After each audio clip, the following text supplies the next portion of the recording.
zoning can be avoided. Just, as I said, just don't limit your basket to one woman because,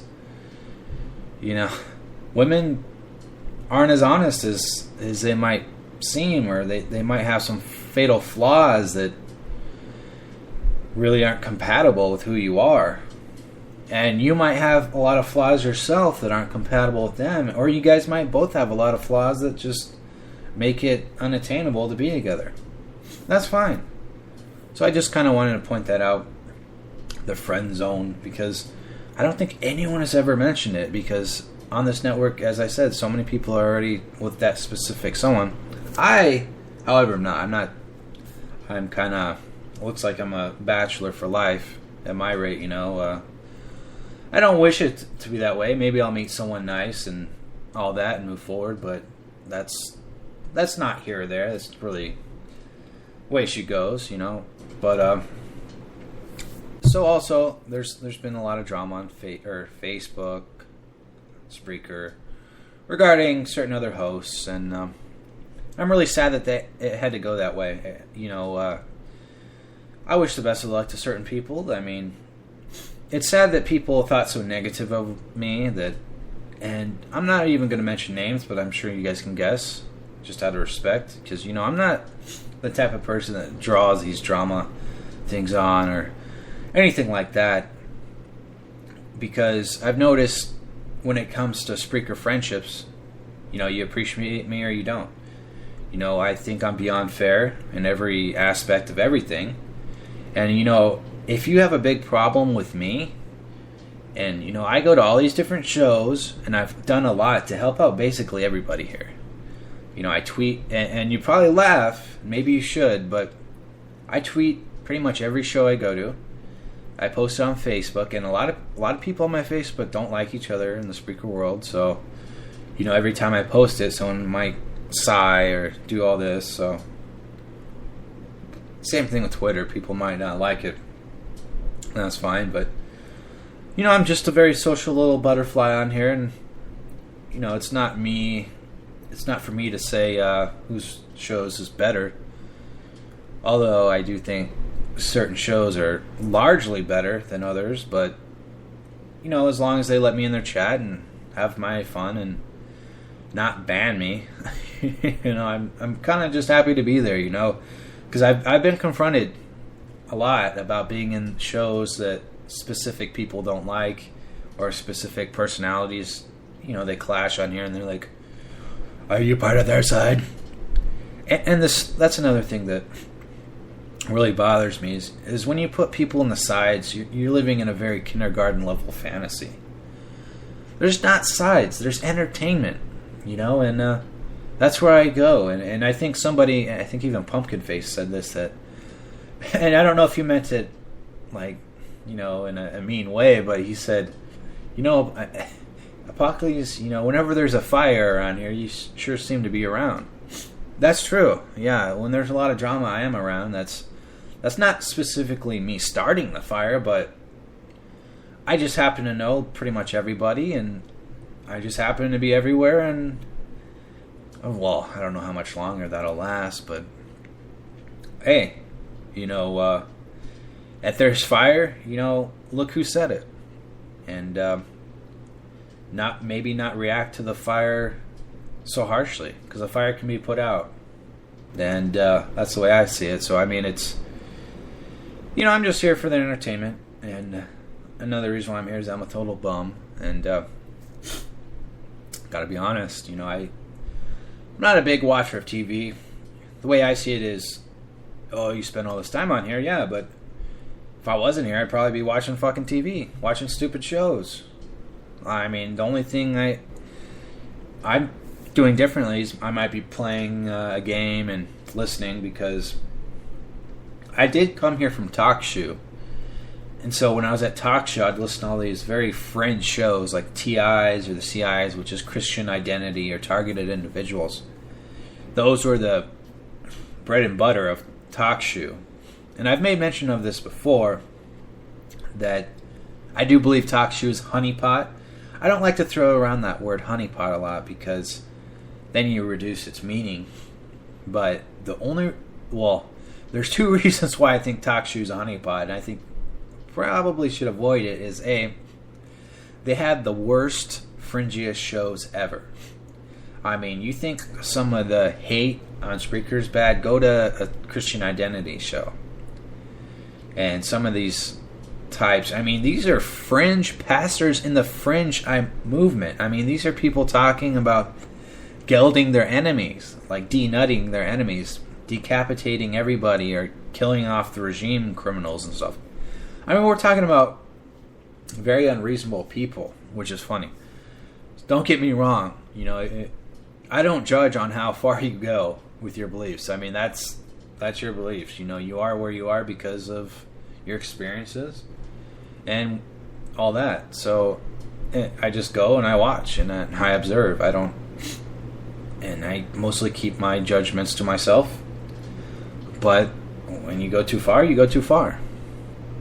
And depending on the situation, that's up to you. So I came here on a talk show, and a lot of people incorrectly label me a BTR boat person. And while I did come here around the same time, essentially because I didn't really listen to shows on BTR. I did a little bit here and there, but my main source of entertainment actually came from TalkShoe, because I have an account over there and I follow like 100 shows. Obviously I can't listen to 100 shows, but at any given time there was something on, and usually it was someone crazy, so I'd go in there. Now, would I troll that person on under other accounts? Who am I to decide or make that call? Maybe I did, maybe I didn't. Who knows for sure besides me? I don't know. So, in all this, it's been pretty fun. So, I'm going to take a little musical break because I've been talking a long time.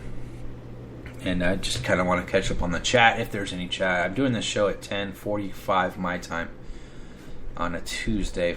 So as you can tell, I have a huge life and a good, lustrous, successful career going on. So I'm going to go ahead and play a song and catch up on the chat, if there is any. Who knows? Probably not.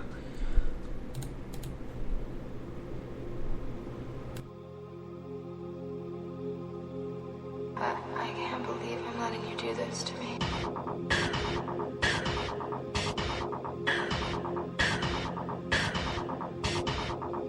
I can't believe I'm letting you do this to me.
Alright, and that was Static X, Love Dump.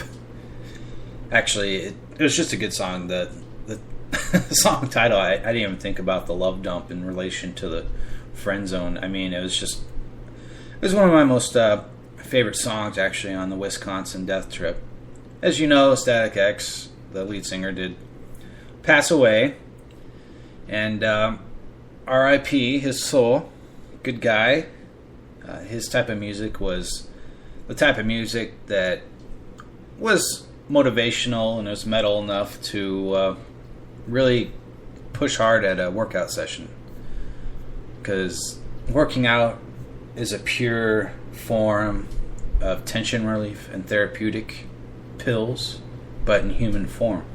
Anyways, I did get some chatters, and it did touch on some of the subjects I was talking about earlier. Fat Girl Radio, which is Ash, she said that I never thought being in a friend zone was so complex sounding. A lot of feels.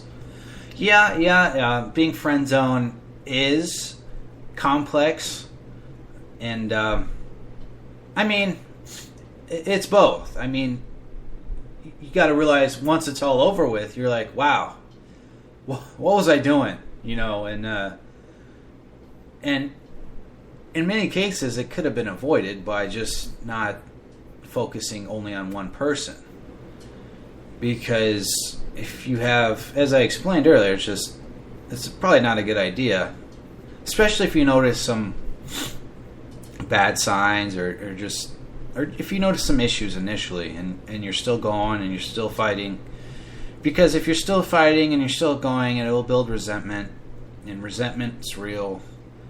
And that's just, one of those things that you have to work on really hard. And in the end, if you got nothing at the end, and what was all that for? You could have done other things with that time. Probably you avoided family and friends, or you avoided other leisurely activities, and you sacrificed a lot for essentially nothing. And I think that's the afterthought when a friend zone ends and a person's had too much is, they did all that and they didn't get anything. And but you can't always think about it as not getting anything. I mean, you had some fun shared times probably. So all I'm saying is it can be avoided. So it's not too huge of a deal. And Mr. Mekazawa, he said that